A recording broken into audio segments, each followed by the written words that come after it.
So there's a little bit of feedback. Apologize. All righty. That tight. Oh, be careful, be careful. Yeah, it's, Don't try to stand up by yourself. I'm watching the thing about the advertiser on television for the paper, Oh, yeah. all stoked up.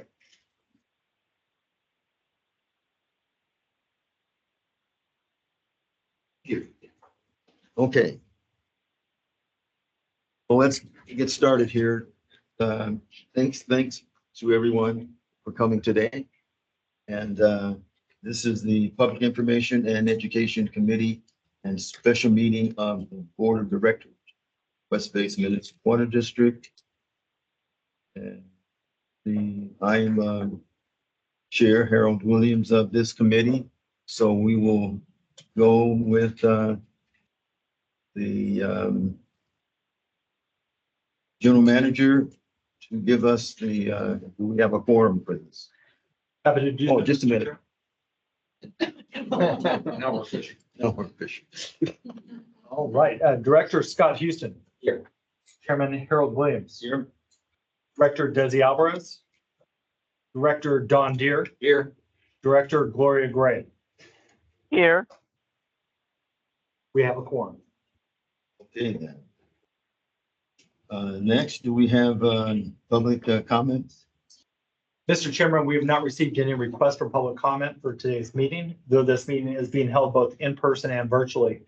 If there's any member of the public that would like to speak, now would be the time to do so. Please indicate that by raising your virtual hand. And Mr. Chairman, I do not see any requests. Okay, how about presentations? Staff has no presentations for today. Okay. We'll move on to the action calendar. Mr. General Manager. Yes, our first item is item 5A. It's to award an agreement for instructor services for West Basin's education program. This presentation begins on packet page 4. And for the presentation, we have Janelle and Kyan, our public information specialist. Okay, and good morning, Chair Williams and members of the board and committee. Again, this will be for action item 5A, starting on page 4 of the agenda packet. And this will be to request the board to authorize a professional services agreement with Oceanic Rapid Teaching Stations, Inc., also known as OTS, for instructor services for our West Basin education program. So for a little bit of background context, OTS owns and operates the Roundhouse Aquarium located in Manhattan Beach and currently provides instructor services at ECL for the district's school tour program, as well as our art. Separate from this proposed contract, OTS also hosts a 1-hour program at their aquarium for school tour groups after they visit our water recycling facility. And this opportunity really contextualizes West Basin's water quality efforts and connects it to the ocean animals that the students enjoy, focusing on water quality and environmental solutions. So again, today's action item recommends that the board authorize a contract with OTS for a 2-year term to provide us with instructor services for the district's education program. So again, for additional background context, West Basin has historically hosted over 90 school tours each year, and our staffing has evolved over the past 15 years from part-time tour guide services to completely conducting it in-house, and now with contracted tour guide services as well. So at full capacity with instructor support, we can serve up to 5,000 students each year through up to 90 school tours. And the art contest will typically serve up to 700 students through 24 art lessons. So our current agreement with OTS is set to expire on June 30th of this year. So in preparation for that contract expiration, we use the district's e-procurement system to issue a solicitation on April 8th, which closed on May 6th. Nearly 200 companies viewed the opportunity, and we conducted outreach to 6 known education providers we felt had the capacity to provide the services requested.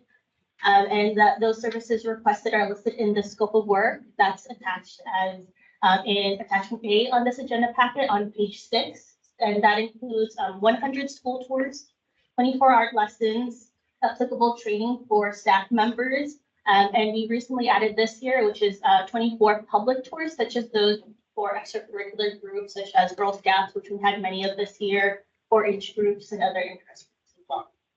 So this scope of work will provide staffing for the next 2 school years for up to 100 sessions, serving upwards of 6,000 students each year. As of the May 6th deadline, OTS was the sole respondent and received a total of 99 points out of a possible 107. The score sheet is included on page 9 of the agenda as well. After the deadline, we did reach out to select non-responding companies to see why they did not submit a proposal. One company shared that they felt their pricing proposal would be too costly for our consideration, and another company would not be able to fulfill the scope of work. So that said, the Roundhouse Aquarium, or OTX, has been an excellent partner in our school tour program and all of our other education programs as well. And we believe that their staff has the unique expertise that allows them to bridge the recycled water tour and the aquarium visit. And we feel that they maximize the value of our school tour program by connecting the benefits of water recycling with the protection and stewardship of ocean animals that young students are inherently excited about. I do want to note that for the proposed contract term of 2 years, a total of $63,420 is earmarked for fiscal year 24-25, the upcoming one, and an additional $70,610 is earmarked for the following fiscal year 25-26, for total contract amount of $134,030. And those details are included in attachment C in this agenda packet, page 10. So that said, I'd be happy to take any questions that the board or committee has. Otherwise, I will go ahead and read the recommendation. Go ahead and read the recommendation, please. You want it now? Whatever you want to do. Well, let's do it after the recommendation. Okay. So go ahead. Sure. Staff recommends that the board authorize the general manager to enter into agreement with Oceanographic Teaching Station Team to provide instructor services for a 2-year term beginning July 1, 2024 through June 30, 2026 for a total not to exceed contract amount of $134,030. Thank you very much. Now we'll have questions. Director Houston, No question. Thank you. Director, I have a couple questions. First of all, why is it that we go out and contract for this one rather than have our staff do these things? Well, we do want to maximize on the availability of school tours that we can offer our local schools. I will tell you that we have over 90 to 100 school tours every year, and I still have a long list of like 20 teachers that we did not get to book for. And if we all just did it in-house, it would be a little bit difficult to manage amongst all of the other projects and education programs that we manage. The other question is, are we getting the same schools every year, or are we reaching out to, and how are we reaching out to other schools? So we do get a good number of repeat teachers, which I'm personally pleased about because especially this year, we had a number of new teachers that came in, and it was their first time, but they were so excited that they already wanted to book for the next school year. So part of the kind of downtime that we have in the summertime allows me to take a look at all of the participation data. Of course, we'll report back to the board with all of that detailed information at the next PI committee as well. And that allows me to see like, where are we trending? Like, where are there schools that typically do not participate? And then I can plan on outreaching to those schools and teachers as well. very good. Thank you. In follow up to the question concerning repeat teachers, by chance, do we get any teachers who would kind of recruit for us to, because they have a pretty big group? Yes, that does happen often. And I would say it's a strong way that our education programs are promoted as well. For example, there was a school in Manhattan Beach that recently visited us, and she was so excited that she wanted to schedule it for all of the schools in Manhattan Beach. We'll see if we have the capacity for that, but it is a really strong way that we get program interest. Very good. All right, thank you. Anything else? How about, what do you think we're gonna do with this? I would recommend we move this forward to the board with a recommendation of yes. So do I. I concur. Thank you. Please, see that this happens. Thank you. Thank you very much. Okay, next item. Yes, the next item that we have is item 5B. It's to award an agreement for bus charter services for West Basin School Tour Program. And again, for this presentation, we have Janelle and Kyan. So now we'll be on page 11 of the agenda packet for action item 5B, requesting the board authorize a professional services contract with Pacific Coachways Charter Services Inc. for bus transportation services in support of our school tour program. There's a trend today. But as you all know, the district's signature school tour program is very popular in our service area, and providing free bus transportation ensures that participation is equitable for all schools, especially those underserved schools that don't have funding for bus transportation. The current agreement with Pacific Coachways Charter Services is scheduled to end on August 31, 2024. But in preparation for the next school year, a solicitation was issued on our e-procurement system on March 27th and closed on April 22nd. Nearly 200 companies viewed the project, and we received 2 proposals submitted from Bus American and from Pacific Coachways. So the scope of work is included as attachment A of this item on page 14, and the scoring sheet is included as attachment B on page 15. I also had the chance to visit all of the bus yards, or the 2 bus yards, to inspect the vehicles for safety compliance. And the scoring panel in the PI department scored Pacific Coachways at the highest at a total of 95 points out of 107 possible, with a price proposal of $650 for each bus. So Pacific Coachways is a small local business and served as a bus transportation provider for West Basin since 2019, and has also served from 1997 to 2010. They do maintain all relevant safety permits to the California Highway Patrol. All of their vehicles are indeed well maintained, include safety restraints for all passengers. And they're also in the process of upgrading their entire school bus fleet to more efficient and modern buses, which I observed on my visits to their yard as well. Again, for the next 2 school years, we will offer 100 school tours each, with additional funds reserved for deadhead mileage costs and additional travel hours for schools located further away from the facility. We are seeking a 2-year contract to provide services, estimating a total of $80,000 for each fiscal year. And the full pricing structure is included as attachment C on page 17. I do continue to evaluate their services to West Basin and hear only positive feedback from our teachers as well. So with that, I'll pause to see if you have any questions. Otherwise, I can just read the recommendation again. Go ahead and read your recommendation. Staff recommends that the board authorize the general manager to enter into agreement with Pacific Coachways Charter Services Inc. for bus transportation services for the district school tour program for a 2-year term beginning July 1, 2024 through June 30, 2026 for a total not to exceed contract amount of $160,000. Okay, very good. Director Houston, No question. Director Deere. Who's online? Director Gray. I have a question. Thank you. Thank you for the report. I don't think I heard this information, but do we ever get requests from nonprofits that request bus services to tour our plant?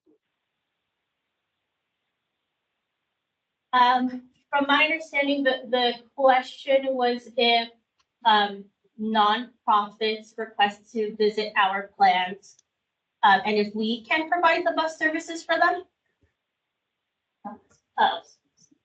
So I will say that we do get many requests from local nonprofits to visit us, but they don't typically request bus services. Oftentimes they'll visit on a Saturday, for example, and they'll just drive themselves as we have ample parking at the facility. There was a tour in February of this year with Kill the Bay, from my recollection, and they actually had their own funds to bring a bus of folks over. So we don't typically get those requests. Okay, thank you. Okay, do we require the folks that we contract with to provide green buses? We do not require them to provide green buses, as in like electric vehicles or. Yeah. No, that is definitely a consideration that we have. From the folks that I've spoken in the industry, there is a higher demand for electric vehicles, but they are very, very costly and they are very difficult to come across. But I will say that Pacific Coachways, the recommended provider, they are in the process of upgrading their vehicles. So they went from like an average of vehicles from the age of like 2004, 2006, and they're brand new 2021, 2022 vehicles now, which are much more efficient than previous. So they have made an improvement in terms of sustainability. Well, that's something we should try to see if we can push that forward, because these are the transportation things that we should be trying to move to the green area, because to me, it seems like a right thing to do. Maybe it'd be a little bonus when they draw up the application, if you have that in your fleet. Yeah, you get a little point. So. Okay, something to consider. We'll definitely look at that. I'm not even aware that they have many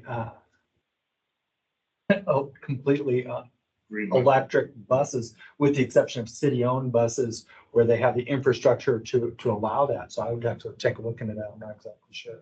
So it's a great point. We can encourage them. Okay, very good. Is that it? Anything else on your?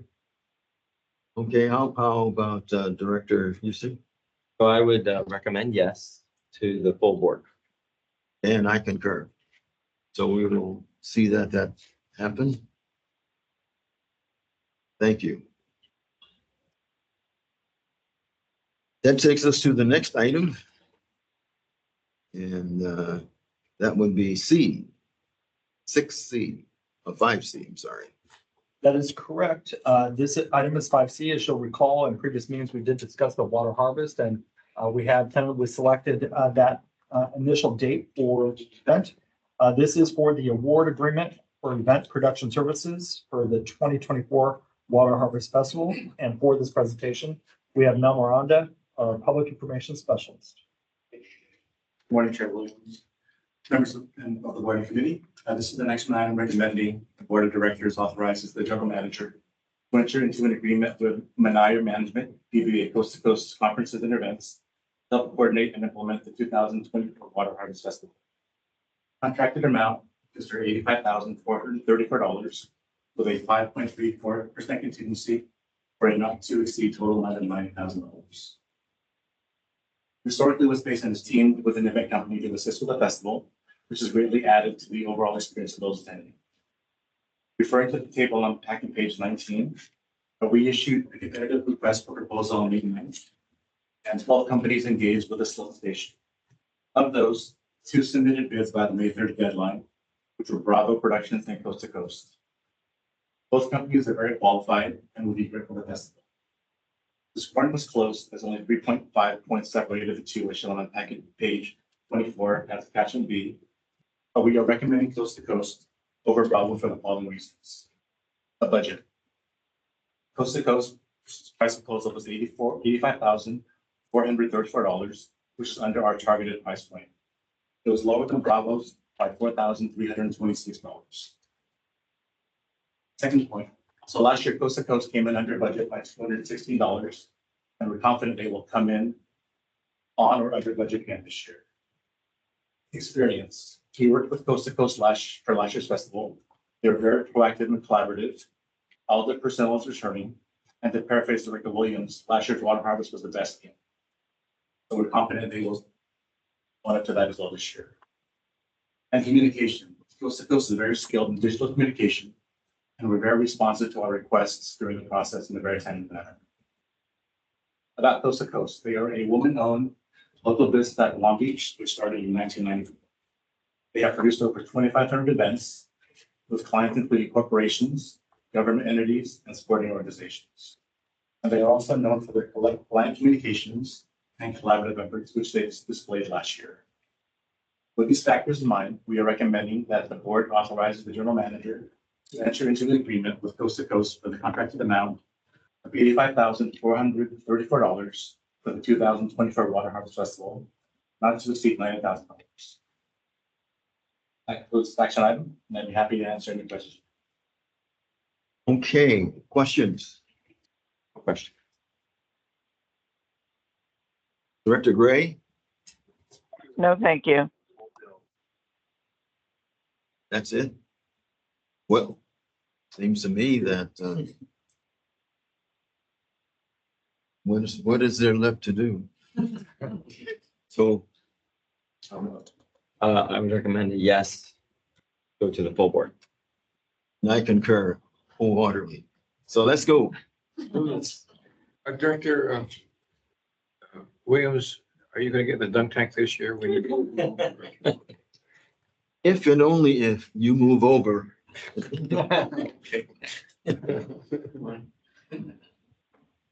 Okay, well, Trying to convince these new directors that they should be getting the dunk tank. It should be a kind of tradition, but none of them. We have some newer directors. We could do. one director. Okay, well, thank you very much. And we can move on to the next item. Yes, the last action or the last item on our action calendar is item 5D, is to approve the conservation partnership agreement with the South Bay Cities Council of Governments. And for this presentation, we have Gus Mason, our Senior Water Policy and Resources Analyst. Thank you, EJ. And good morning, Chairman Williams, Directors Committee. I'll be providing an end-of-year review of our partnership agreement with the South Bay City Council of Governments, and then I'll be covering the tasks for their new agreement. I'll be using the PowerPoint that's located on packet page 28. Next slide, please. As many of you know, you're familiar with the South Bay City Council of Governments. They're a joint powers authority made up of 16 cities in the South Bay area. And here we show a map of their service area, which pretty much overlaps our service area, most of our service area as well. And the South Bay COG, they also run the South Bay Environmental Services Center, where their staff works with various partners to provide services. They currently have agreements with 7 partnering agencies, as you can see here. They include West Basin, WRD, LADWP, and several others. Next slide, please. Since 2006, they have assisted West Basin with customer service, outreach, promotion, and other tasks. They leverage their existing programs and relationships with residents, local cities, electeds, businesses, school districts to connect them with our programs. West Basin staff, we manage their contract and we hold bi-weekly meetings with their staff to review the tasks, goals, budgets, and to provide their staff with direction. The existing agreement will expire this month on June 30th. Next slide, please. I'm currently on packet page 31. Under the current agreement, they assist West Basin, as I mentioned, with customer service, outreach, our Speakers Bureau program. They help promote our classes and provide support for our tours. They also promoted our rain barrel events, and they provided staff. As many of you have seen their staff at our rain barrel events assisting us. They do a great job there. They also use GIS to create forms, registration forms for our programs and classes. And they also promoted our programs to over 400 businesses through their Green Business Assist program. Next slide, please. There's a lot of information on these next couple of slides. I'm not going to cover all this information, but it shows the tasks and goals, the metrics, and the accomplishments for the last fiscal year here. I'll just mention the first few. The first one there, you can see that they've answered 80 phone calls per month on our behalf. They get a lot of phone calls, and so they're able to direct residents and businesses to our programs. They also attended over 108 outreach events, and webinars. Many of you directors have seen them out at different events promoting our programs. They do a great job there. And so together with their staff and our staff, we're actually able to cover more events throughout the year. We get a lot of requests for outreach events, as you know. And so when we aren't able to make certain events, they're there to help us. We also work with our cities and other organizations to help us identify opportunities for our Speakers Bureau. They've reached out to cities and helped us coordinate some of those talks. For Daryl Ramos Young, you've seen him. He's been out giving some of these talks at our cities. They worked with our staff and they helped us schedule 10 presentations for this year. Next slide, please. Here's more detail on the work they've conducted. Several more programs. You can see the Rain Barrel program. I mentioned that they also promoted our programs to over 400 businesses through their Green Business Assist program and their newsletter. Next page, please. I'm currently at packet page 34. They assisted with supporting our classes and tours by providing staff, and they also used their Zoom webinar to help us coordinate some West Basin chats. They also helped manage the RSVPs for our firescaping classes and ordering dinner. They provided dinner for the Rancho Palos Verdes firescaping class we had last year, and then our Malibu class that we had this last April. So they assisted us with that. Next slide, please. Here are more classes and tours from February through June that they assisted us with. Next slide. They attended the Senior Information Fair in Carson and provided information about our programs. And here you can see a couple of photos. And they also gave away some of our famous West Basin buckets, as you can see there. Very happy to get those there. Next slide. And they provided our I Love recycled water bags and information at the City of Hawthorne's Earth Day event. Next slide. Here's a list of the Rain Barrel events that we implemented this last fiscal year. And there's a couple of photos there. They helped promote these events, and they also helped staff some of these events as well. For the events that are outside of the service area, the last two that are shown here, they did help promote those.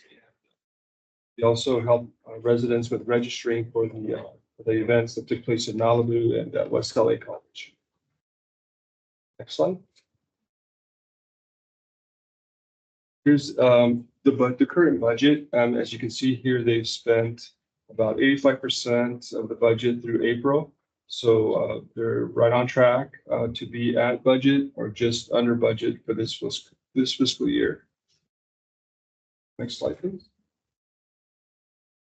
Now I'm going to cover the tasks and budget for this next fiscal year. As you can see here, here's a list of the tasks.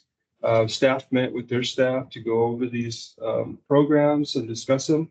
And so they agreed with these programs, and they're going to be assisting us with these for this next fiscal year.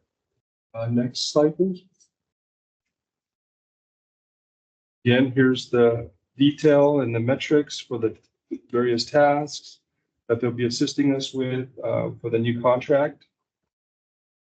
A lot of the, like I mentioned, a lot of the tasks will be very similar. The outreach, the classes, assisting us with programs, the Rain Barrel events, GIS, and the Green Business Assist program.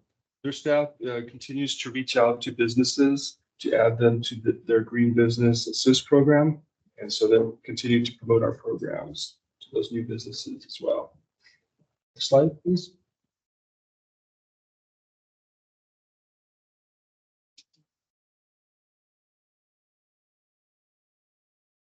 So here's the budget for this next fiscal year. And we also provided some highlights, as you can see here, more focus and support with outreach and program promotion to our cities and school districts. Continued support with the Zoom classes, and continued support with our rain barrel events. So their budget is actually a little bit lower. It's 4% decrease because we identified a couple of areas working with our public information department where we'll be utilizing staff a little bit more to help us with the tours at ECL and some of your H2O classes. Our staff can actually help there as well a little bit more. And so we've been able to decrease the budget, but the South Bay COG will still be assisting us with the West Basin chats and taking reservations for our fire escaping classes as well. So, next slide, please.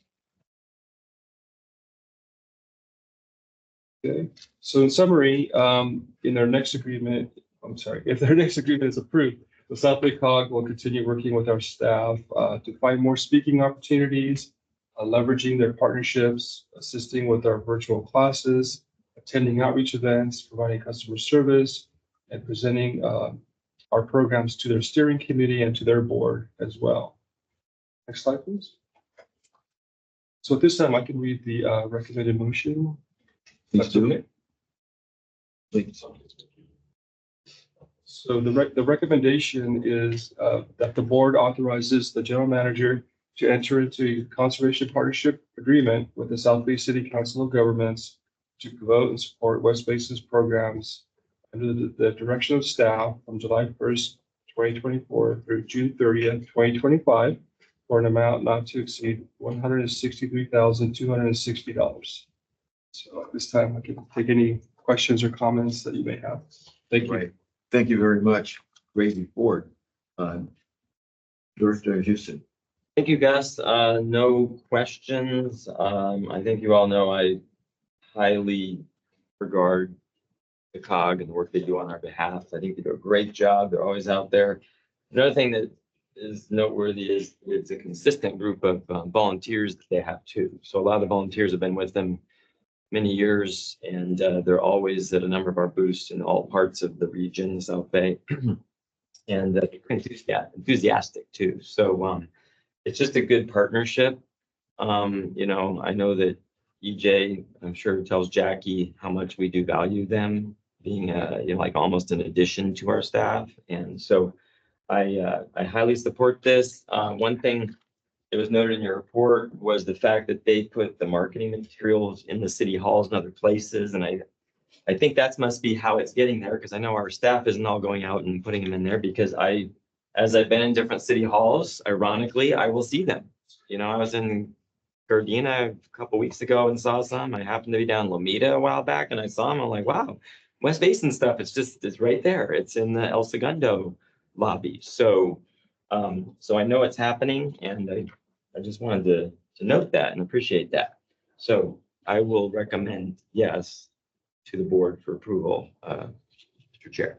Thank you. Very good. Okay, any other comments? I agree. I can't think of any organization that has helped West Basin the most since I've been on the board, and I've known the COG staff and leaders for years. When I was a city council member in Carson, South Bay COG we did stuff with them all the time, and you'll see that Carson is still very close to the COG, right? So yeah, I mean, I'm sold. So, Director Deere. Yeah, I concur with your comments. Okay, Director Gray. No, I think you've said everything, so thank you. Okay, well, you've heard. All right, so let's continue with our team. Very good. Thank you very much, Mr. Chairman. I was going to add, obviously, a lot of this, the work with the COG is Gus Meza working hand in hand with them and always building upon that relationship. I did want to note that it is expected that as just mentioned by the committee, that this item would be heard on Monday at West Basin's regularly scheduled board meeting. I would expect that there would be a delegation from the South Bay Cities Council of Governments to be joining us on that day, along with the outgoing chair of the South Bay COG, Councilmember Cedric Hicks. So I just wanted to point that out, that they would be with us on Monday for this item. We won't need to go through the entire presentation at that time, but we'll go through a general overview of that. And then I think we might have something special for the outgoing chairman. I remember him when he was a little kid. Okay, very good. Is that it? That concludes our action items. We do have 4 information items. Item 6A is our regular community engagement update. And for this presentation, we have Amy Rocha, our manager of communications. Thank you, Jay. Good morning. Morning. Members of the committee and board. So I'll be starting on packet page 56, and I'm here to talk about community relations. So this report provides an update on our quarterly activities out in the community from April to June of this year. So as you know, West Basin provides great outreach programs to our community members to help educate festival and event goers and groups about our water supply, where it comes from, and how we deliver it reliably. So for the period covering the 3-month period covering April to June, a total of 51 community engagement activities were completed. On the table, you'll see the different categories of outreach and community relations activities. So you'll see that we've conducted 11 water recycling facility tours, and for speaker bureau presentations, that was out in the community giving and sharing information. We conducted 4 presentations from this time, and then supported 20 community events. And so sometimes that includes the board sponsorship event. Sometimes it includes things that we proactively find, and sometimes it's things that we get invited to attend. And then the other category, which is noted on packet page 58, that is specific to the sponsorship. 13 of those during this time period, and general community engagement events were 20. And then the last category that's on packet page 58 is our water education classes, our Know Your H2O, some webinars and chats that we provide. So overall, there were 51 events. And then in addition to that, we have the extra activity where we're either providing literature or collateral, maybe an advertisement for an event, or some talking points for us community engagement. So that was an additional 14, bringing us to 65 activities or events over the 3-month period.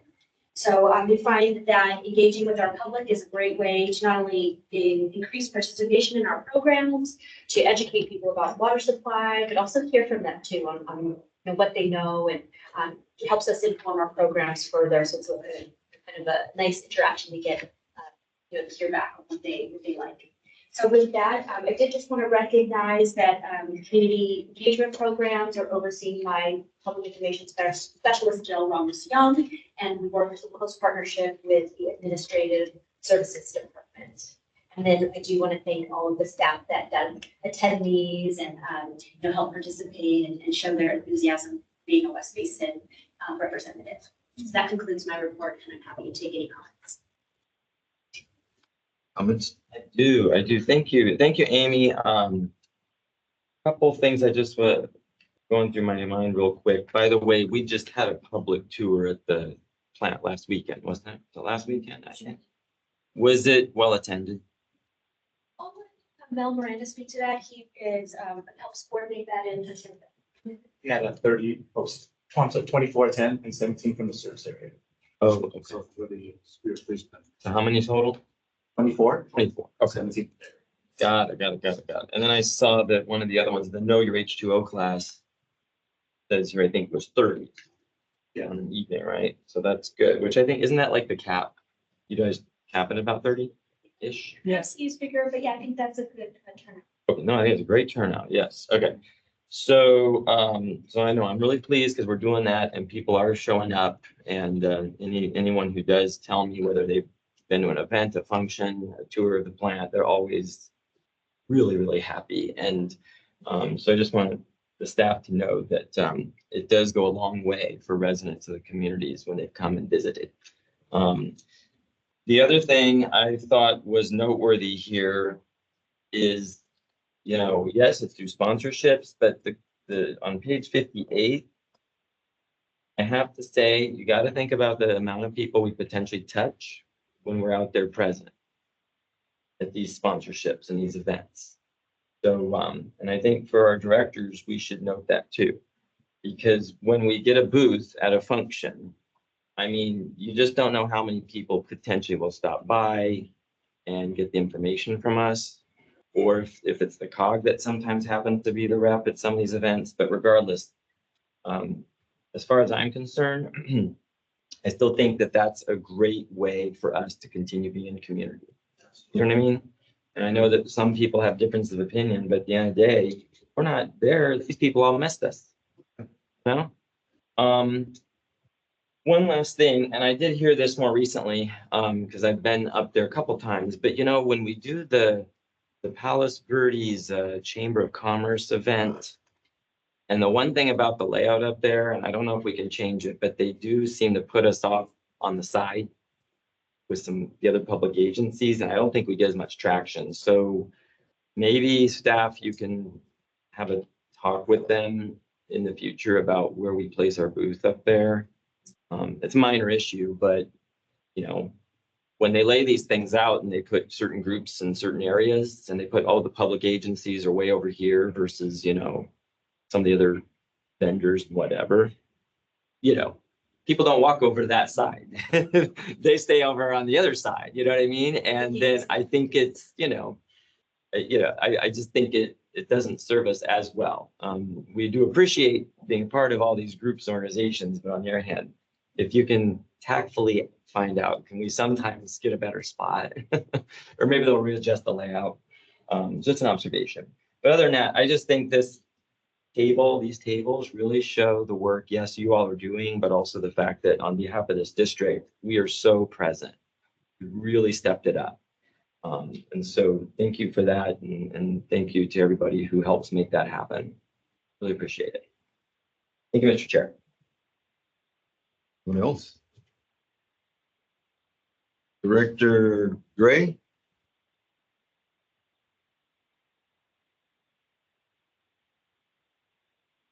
Dear? Okay, then. We're good. Thank you, everyone, for your comments. The next item is 6B. It's our monthly communications update. And for this presentation, we have Jennifer Jensen, our public information specialist. As a newer West Basin employee, this is my first committee update, so I'm happy to be here with you all today to share information about the great work that it's doing. So I'll start with our communication update with a snapshot of our web news on packet page 62. This past month, we published a news release announcing our new Assistant General Manager joining the West Basin team. And we also published web news stories proactively promoting our final 2 budget workshops for public awareness and also for participation. And another web story about the JMM Phase 2 expansion project, sharing the significance of this project being featured in a poster session at the recent water reuse. And then moving on to our media coverage on page 16. West Basin was featured in the Malvern Daily water saving project that we partnered with Cal State Dominguez Hills to accomplish. Where is that paper? Oh, it is in the attachments included in. I mean, where is it published? Oh, Malvern. Oh, that is a good question. It's in the service area of where Cal State Dominguez Hills would be. I don't know where they're based out of, but the paper would cover the publication of the location of the college at Cal State Dominguez Hills. But I will find where that paper is located specifically for information. Never heard of it. And that article, expanding on that, gave a shout out to the collaboration with the university for receiving a One Water Award for its HVAC condensate recovery project, and mentioned West Basin as its service provider in that article. I'd also like to highlight the results of the PI team's proactive media outreach to promote our Malibu Firescaping workshop last month that earned West Basin a story in the Malibu Times, recapping the helpful resources we provided residents at that workshop to protect their homes and their properties. In addition to this, I'd also like to add this month that we also pitched a photo release to applicable media outlets for the Center Street School water bottle refill station, the installation of that in El Segundo. We received some initial media interest and are awaiting publication of that. And then all media mentions of these articles as well are available in attachment B located on packet page 73. I can answer that question regarding media relations. So the Malvern Record is in Malvern, it's out in the state in Arkansas, but this is part of Metropolitan's news that they've done West Wires. So sometimes they get broader pickup. So the Cal State Divinity Hills is featured as part of that information, that broader national audience. On the next slide, we have additional media coverage. So West Basin was included in several municipal newsletters promoting public knowledge about our Know Your H2O classes and the budget workshops as well. Our release announcement of our new AGM was also published on Aqua's news webpage. And then West Basin and our general manager, EJ, also received a distinguished mention in a section of UCLA's Luskin Center for Innovation report. That summarized the ECL water recycling facility and the role it plays in recycled water investments throughout greater Los Angeles. And the report thanked West Basin for our leadership and participation in being a critical part of the process to substantiate that report. Next slide on packet pages 65 to 67. This captures top social media posts. On Instagram and Facebook, we gained the most traction and engagement for the post about our firescaping class that spotlighted our large attendance and the useful information that we shared at that event. And then on slide 67, our LinkedIn platform, I would like to highlight the engagement that we got on the post featuring the announcement of our new AGM. This post received significant traction and positive engagement on behalf of the agency and our leadership. And then moving on to slide programs, packet page 69. This slide provides an update on our efforts to promote our public education through our water lab programs, including our final virtual chat session that occurred in May, and then our upcoming ECL tours and Know Your H2O classes as well. So attendance for, I'd like to say as well, Director Houston, you're ahead of me, and but I would like to call this out and reiterate this information. Attendance for Know Your H2O continues to remain very engaged, which is a testament to our efforts for marketing and advertising for those. Our last class had, as we mentioned earlier, 30 attendees, which demonstrates a pretty consistent and also increasing engagement in that as well. Next slide, please. Slide 70 provides a status update on the Parkway Beautification Program. The PI team has continued to work closely with the Water Policy team on this project, and I know that Gus will be providing programmatic details and updates on this upcoming in this meeting. But on the PI side, following our team's comprehensive marketing outreach to launch the program in mid-April, we quickly received more than 100 applications spanning throughout all 5 districts. But since submitting this presentation slide to the board for this meeting, we do have an update on this. There are now only 5 program spots remaining, with ongoing and active marketing efforts underway to fill those spots. And I really want to give a shout out to the collaboration between both of these teams here for the efforts on that. And then next slide, 71 shares updates on the PV lateral project. And in Daryl's absence, I'll pass this to Amy for more information. Thank you very much. So yeah, the Palos Verdes recycled water pipeline construction is moving along. The awareness team continues to be responsive to a few resident complaints about tar smell and some idling construction vehicles over by the Lago Seco Park area where they were work on the pump station and finishing up that part of the area happens. We have heard from consistent set of residents. And then no upcoming construction outreach plans for the upcoming week, but we monitor and prepare and work closely with our engineering department and our outreach teams And we are looking to provide a community notice for vault installation at the Boundary Trail and via Las Vegas, so that Palos Verdes Estates Torrance border. And then there is that upcoming Vista Montana work and detour that we are expecting, and then followed by final paving. So we are nearing the finish line, and we continue our collaborative work with the community and our partners to see this through. Thank you. Turn it back to you, Jen. Okay. I will wrap this up shortly. And as we move to our concluding slide, the PIE team is looking forward to what the new fiscal year will bring and a continuation of our PR and marketing efforts for upcoming events and public outreach as well. So that concludes our communications update, and I will open it up to any questions or comments if you have any. Very good. Thank you. Questions? Comments? Thank you. Then I do have a question or two. This one is probably more for EJ, but what do we think is the time frame of completion for the Palos Verdes pipeline at this time? You know, I don't have our project manager here. I don't know, Amy, if you have the current deadline. Dave will have the, Later today? Yeah, in engineering operations, you know, I think I apologize. Let me get that to you as soon as possible. One of the things that Amy mentioned was that there is that portion where the road closure is still there. Right. And so having the city of Torrance allow us to construct that section of pipeline is kind of a piece that is lingering, as well as the current work on the pump station. So let us get that for you. The report is later today, engineering operations, but we'll have it before then. Okay. And then the other thing, just on the planning side, because I guess, we just authorized the water harvest date.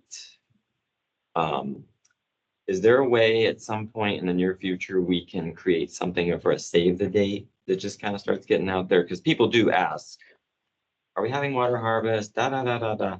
And so now that we have a date on the calendar, I just would love if we just had something, and I would like the district to put something out just somehow, but I would love to be able to just put it out there too, because people already ask, and it'd be great if we just had something, hold it on your calendar, save the date. And maybe that's something you can also get into the COGS newsletter and what have you. Yeah, definitely looking for you to save the date. I mean, we just had our kickoff. We can't start work until this is officially approved. Right. But we do have our plan that includes all the promotional PR elements. I'm trying to get these out in advance. In addition, one of the first items that we'll tackle will be booth solicitation. So that's something too, I think, between getting our partners, have an outreach call. So that's something we would provide for the directors in case you want to expand it. Again, our criteria for booths are typically water and education related. And then we want to make sure that if anybody is, for whatever reason, their space or there's outside of that, we're staying consistent to what they say they're going to share and present. But that's something that we can associate for. And then, so that will include some data, graphics and whatnot. But yeah, we will be sharing our game plan again, just kicked off. So we will for sure add the save the date marketing element to it. Perfect. I think that's it for now. So thank you, Mr. Chair. Very good. Anyone else? Oh, okay. That brings us to our monthly conservation programs update, item 6C. And for this presentation, we have Gus Meza, our Senior Water Policy and Resources Analyst. And hello again, directors.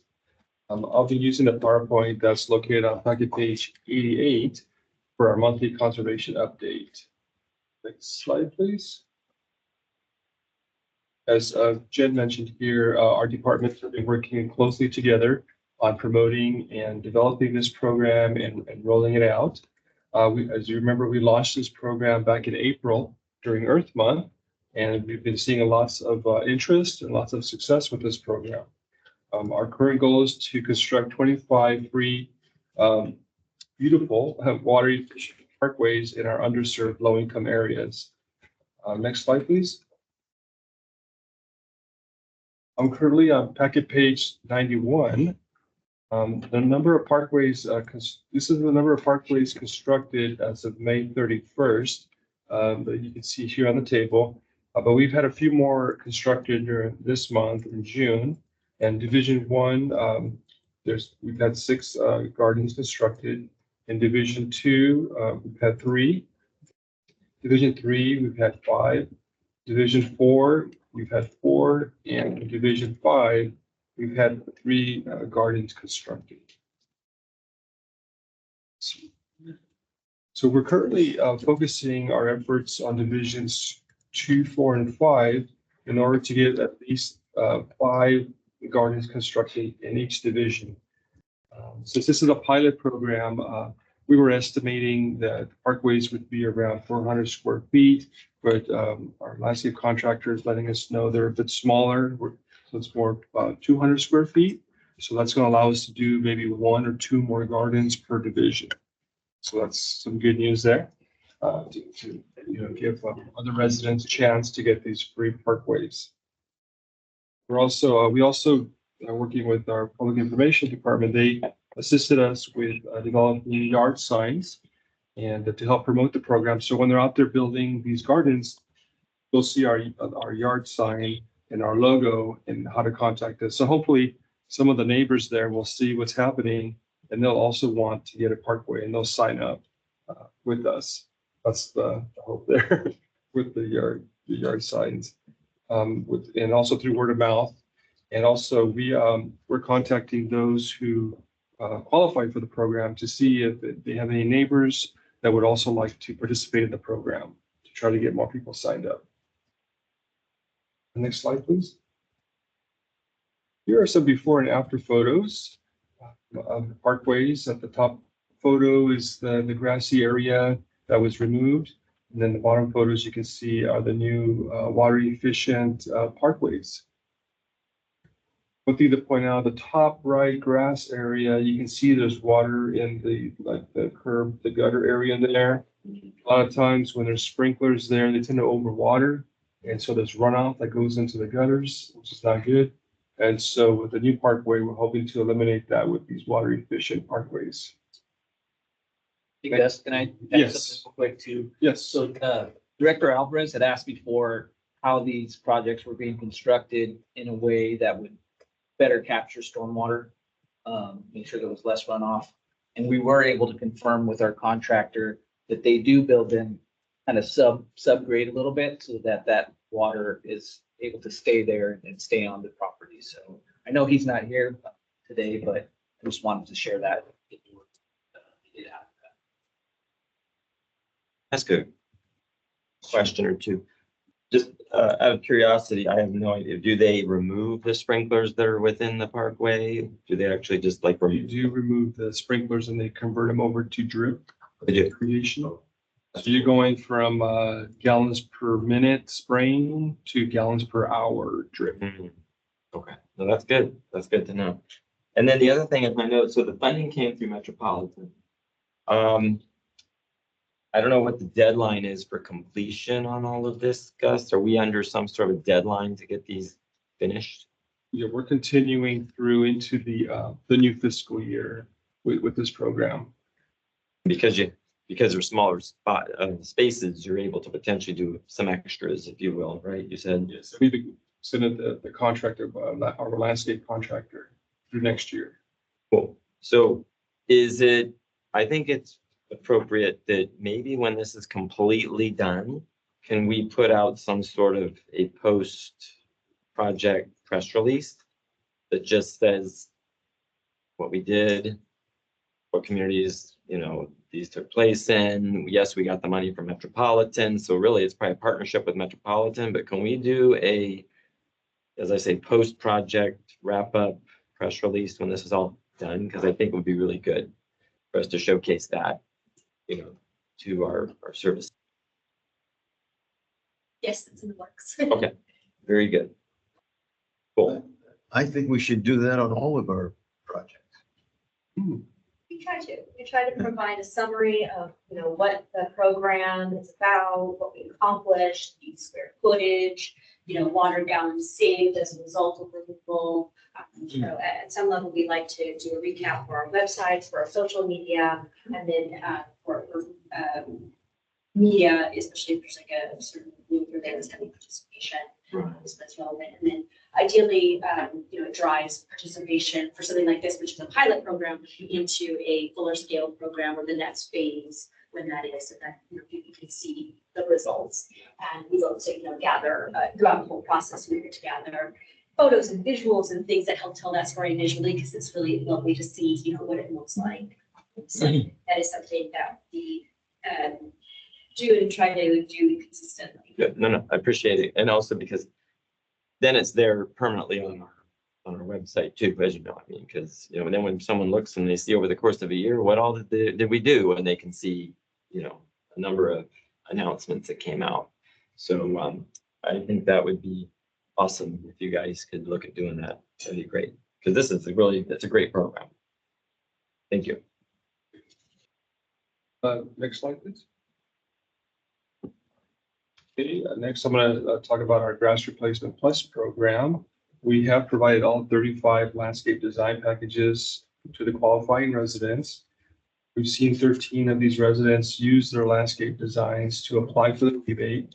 So it's great to see that we've been able to help some of our residents from our underserved areas, participate in this program. As you know, there's a high upfront cost to constructing these gardens. So that continues to be a barrier in certain areas of our service area. Our contractor has also delivered 11 of the 35 trees. So residents get a free tree as part of this program. And they've scheduled more deliveries. So we have seen a lot of success with our new Parkway program. So this is free. Everything is free with the Parkway program. So that's it's great to see that people are taking advantage of that program. But we have had some success here with the Grass Replacement Plus program too. Next slide, please.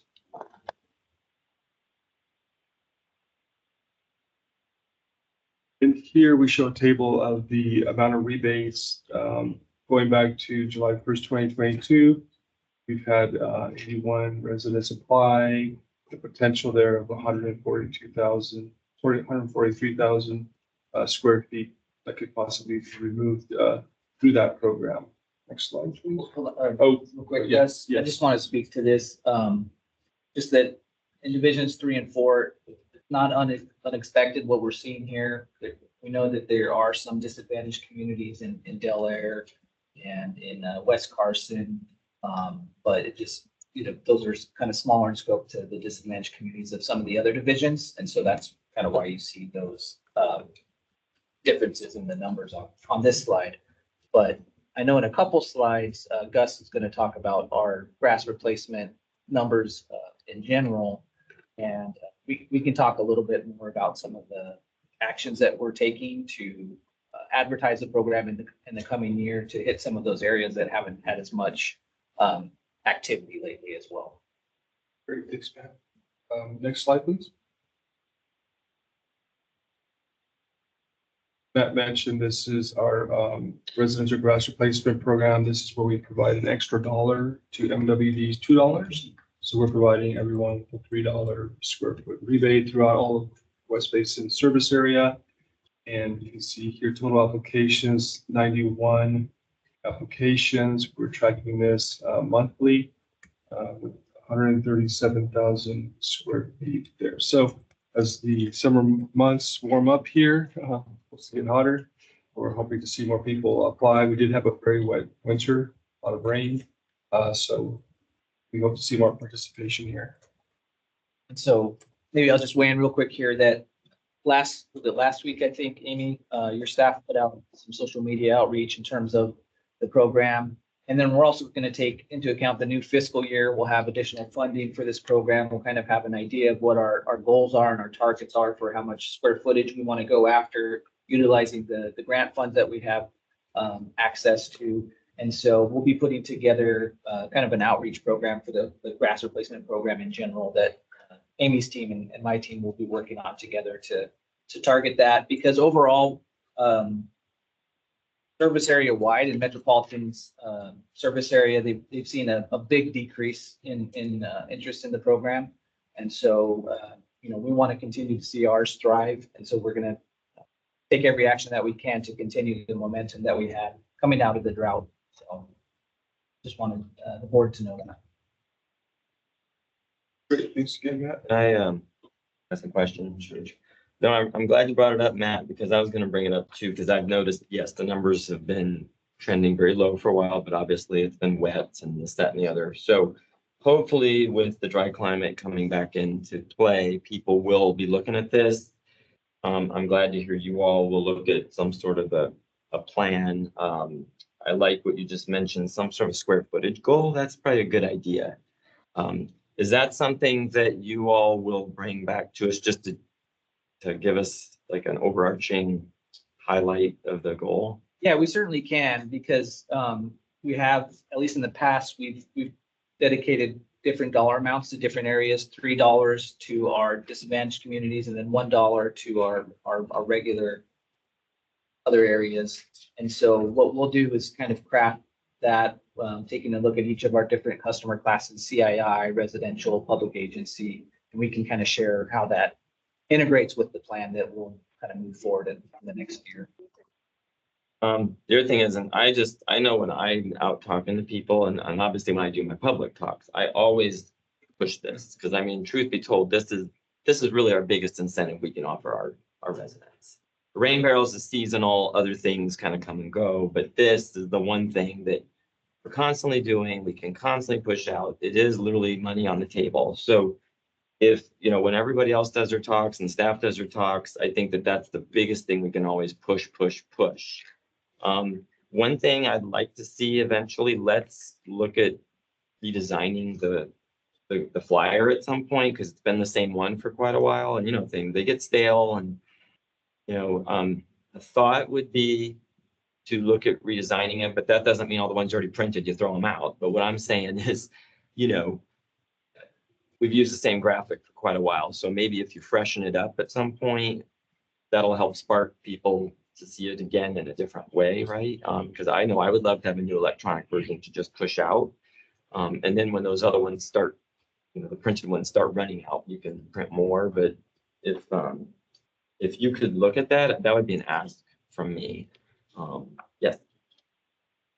Yeah, our team, I think this is what's nice about this coming out of the current fiscal year, we're about to adopt the budget. We have our numbers firmly in place, so now we can really, mount resources with strategy and come up with some really good marketing. So I think too, along those same lines of, a refresh and just kind of repositioning and really distinguishing the different opportunities that we have for the different publics. Yeah. I think, any feedback you have on what really hits and resonates, because I would like to refine our messaging just a little bit too, right? Because we're either, coming into a drought, out of a drought, in a drought, or we're in this funny moment of we're neither here nor there, but there are still funds available. But, we still want to maybe position this as preparedness for future droughts as we tend to do. But, again, what are if programs are starting to dwindle and there isn't the funding behind it, will that remain? So it's almost like a last chance to take advantage. And, I know there will be future programs. So just, little refinements in our messaging to even help people understand, they should definitely take advantage.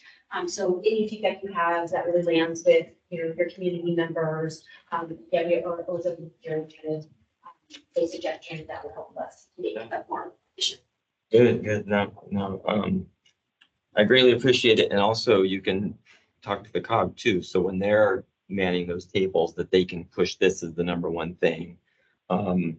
And I always use what Director Williams says, save water, save money, because that talks.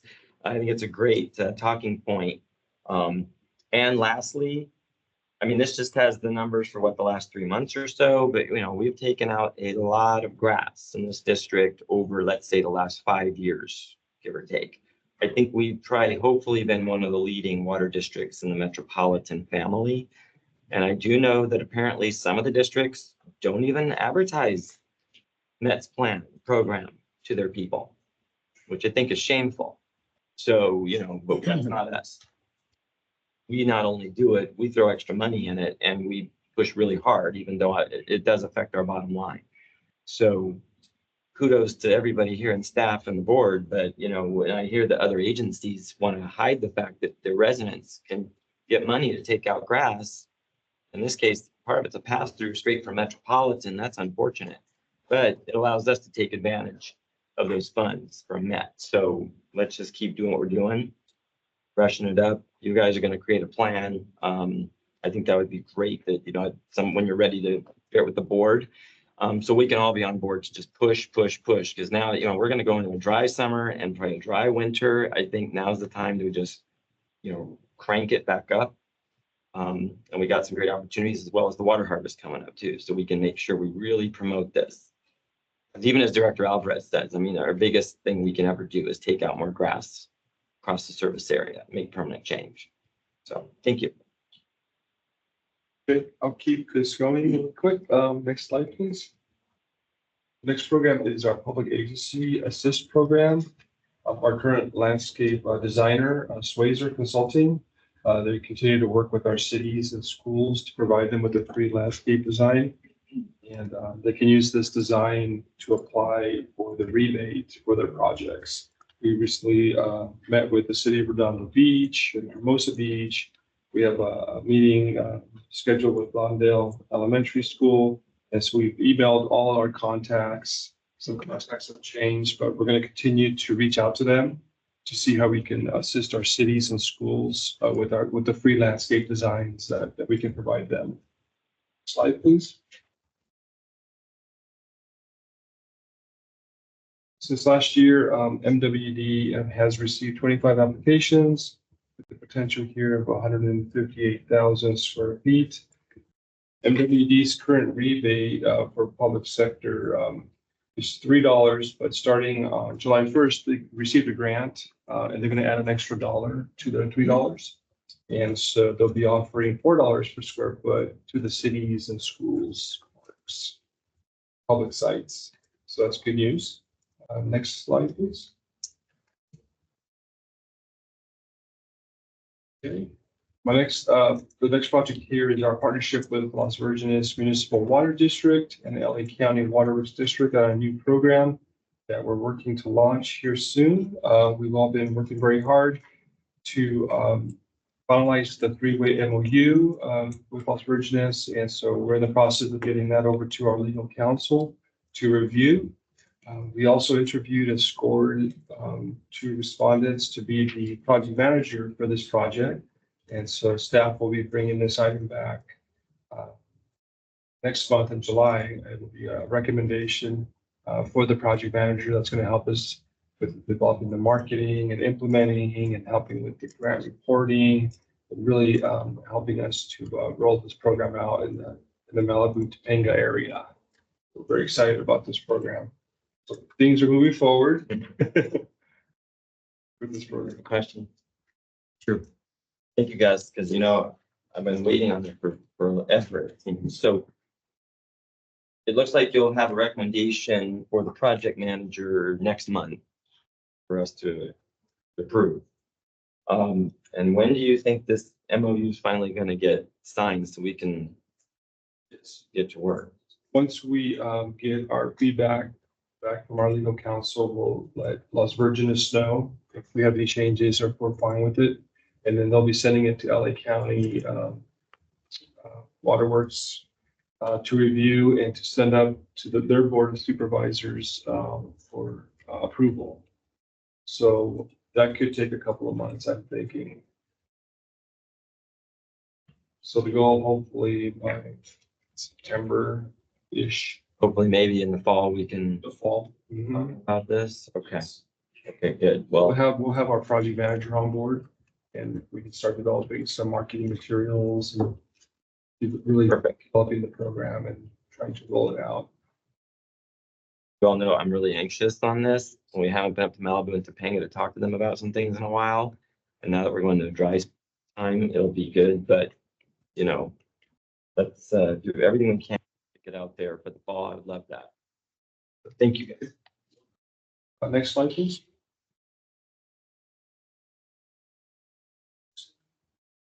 Once our budget is passed this month, the staff will be beginning to plan for the fall rain barrel events. We'll be identifying locations, identifying community groups, working with board services and our board to implement these rain barrel programs. The South Bay COG, they currently have over 200 people on their interest list who would like to get rain barrels. So that's a good start right there for the program.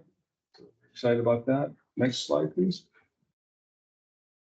And these next couple of slides just list all the classes that are offered, a lot of them virtual through the Metropolitan Water District. And so we make these available to our residents. Next slide, please. I believe that's the end of my, yeah, go ahead. Yeah. I was just going to mention to the board that we had a meeting earlier this week with WRD, and they have an Eco Gardener series of classes that they offer. But what we want to do is have a collaboration this next year where we have one in-person class in each of the 5 divisions. Probably a couple in the fall, maybe a few in the spring.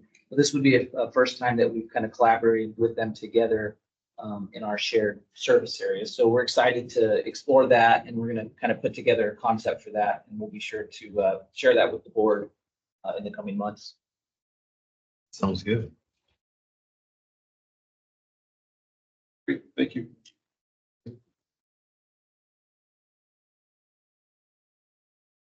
If there are no further comments, our last information item is item 6G. It's our monthly water bottle filling station program update.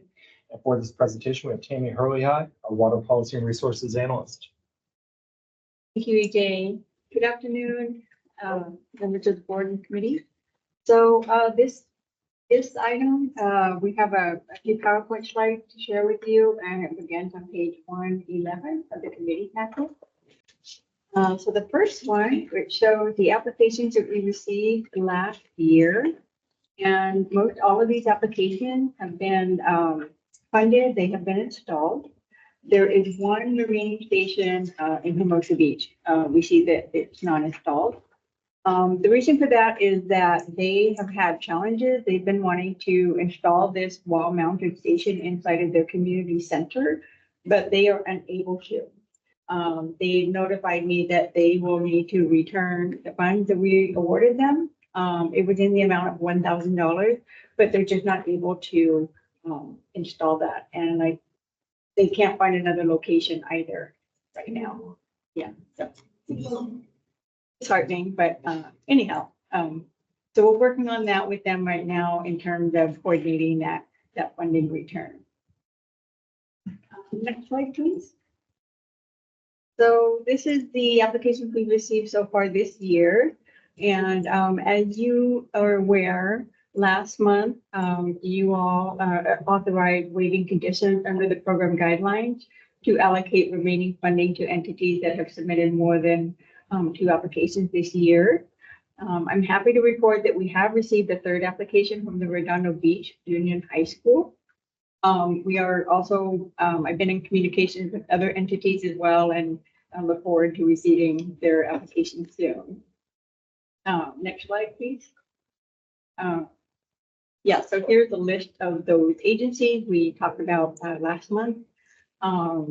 And I've been working with them. These include the Inglewood Unified School District, the City of Lomita, the St. Margaret Mary Church in Lomita, and then the Wiseburn Unified School District. In addition to that, I've been in contact with the Manhattan Beach Unified School District, and they've expressed interest that they have other school locations as well that they could, look to submit applications for additional funding. Could we move to the next slide, please? So regarding the photos, we recently completed a joint photo opportunity at the Center Street Elementary School. They have recently installed 2 water bottle filling stations, and we had a special visit from their cougar mascot, so that was exciting. For the photo in the left of the slide, on the left side, this is the kindergarten through 1st grade playground area. And pictured here from left to right include the principal, Miss Rosemary Avery, their Cougar mascot, Director Houston, their school board president Meredith Beachley, and the school board member Dima Wheaton. And the photo on the right side is taken near their new station that was installed near the 4th through 5th playground area. So approximately 760 students are enrolled at the school, and they have several sporting events in the evenings that they have, families and people that attend. So both of these stations will provide easy access to water. And the next slide, please.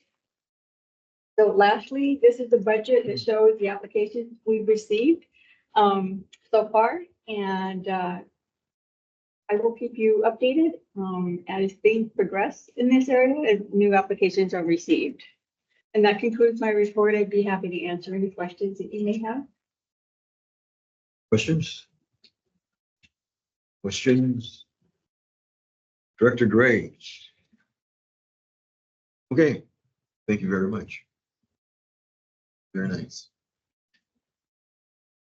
Well, Mr. Chairman, that concludes our information calendar. The next item on the agenda is item 7, closed session items. We do not have any closed session items today.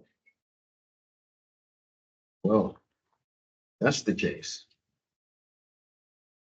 We'll go right to director's comments.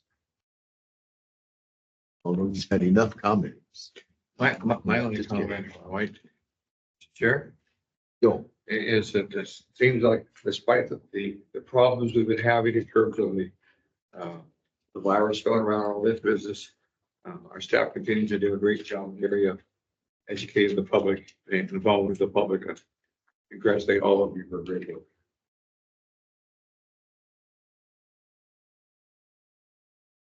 I'll ditto that. Anyone else? Sure, I'll just, I concur with colleagues, staff are doing an excellent job. It is a lot of work, and now here we are going into our next big season, which is preparing for the water harvest. I know that takes a lot of work. And of course, because of the fact that we are gonna have a drier summer and likely fall, I do one hope more people will engage with us, but it does also mean more work. But at the same time, I know we're up for the challenge. So thank you for that. Thank you for the good reports, and we do appreciate it. Thank you. Well, I guess that's the end of our day. But stick around. Later on, 4 o'clock. Right? Yes, we'll resume back here at 4 p.m. for the Engineering Operations Committee meeting. Thank you. Thanks, everyone.